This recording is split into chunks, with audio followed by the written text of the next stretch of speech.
So the draft is next week. So I want to give my 2 cents on this Niners pick. So going into the first round, hypothetically, this is how it might play out to be this year's draft. The Niners can either move up for somebody that's going to slide, but realistically, if we stay at the 31 pick, I have 3 options that seems more possible for those guys to be picked. So I'm going to give you the option for number 1. The reason why I'm going to go with number 1 for this option that I feel like is definitely going to be more of a possibility is because I feel like this is the kind of pick that we usually do. And he might pan out pretty well. So I'm going to show you who I'm talking about for this option. And I'll show you why. So option number 1, I'm going to give you the option number 1 for this one. So let's show option number 1. So I said for option number 1, it's Darius Robinson.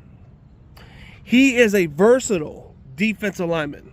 He kind of replaces what Arik Armstead does. He can play the inside effectively. You can even slide him at defensive end. This guy is a very good player. Performance in the combine, it's overrated to me. He is very athletic. He can play the fucking position just fine. I think as far as his draft stock, it might just be the perfect spot to get him. So that wouldn't be a doubt in my mind. I think it's more of a possibility we're going to get Darius Robinson because this is the 49ers approach. We're going to go defensive line. Just because of what we did in free agency and sign some D-lines don't mean we're done. Some people keep thinking it's offensive line, but if you watch Darius Robinson's film, he does make a lot of sense. Long term, he would be a great fit for this defense. I mean, coached by Kasarik, this guy will be the next Chris Jones. I think he'll be the next Chris Jones. This guy has the ceiling to be the next Chris Jones. This guy is 6'5", close to 300 pounds. He's got talent like Chris Jones. I think he is like a guy that you can build your defense around. Remember the time when we had DeForest Buckner? He'll give you some of that production. I think that would be the safer pick if you want to go that route. And he would be the best available player. So let's get on to the option number 2. And for option number 2, this would be pretty obvious for me because this is a hit. It's pointing to dots. So we'll go to number 2. So, okay. So for number 2, it's pretty obvious. They went on a pro day with Chris Forrester at the Washington Pro Day. So my guess is it's Roger Rosengarten. The connections with Joe Staley training him and coached by Ed McCaffrey in high school, there's a connection.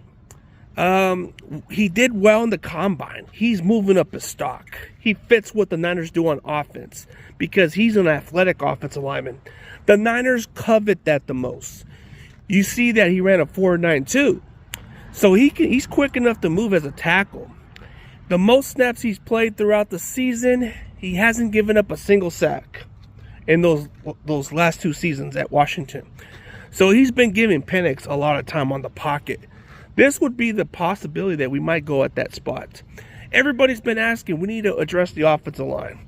This might be the option. This might be the offensive lineman. But the question is, are you guys thinking it's going to be a reach? Realistically, I would prefer to trade down, but I wouldn't be upset about this pick. Because you want to fix that offensive line, right? You want to replace Trent Williams. You want to see if McKivitz is the answer. So give him some competition and see if he's the real deal.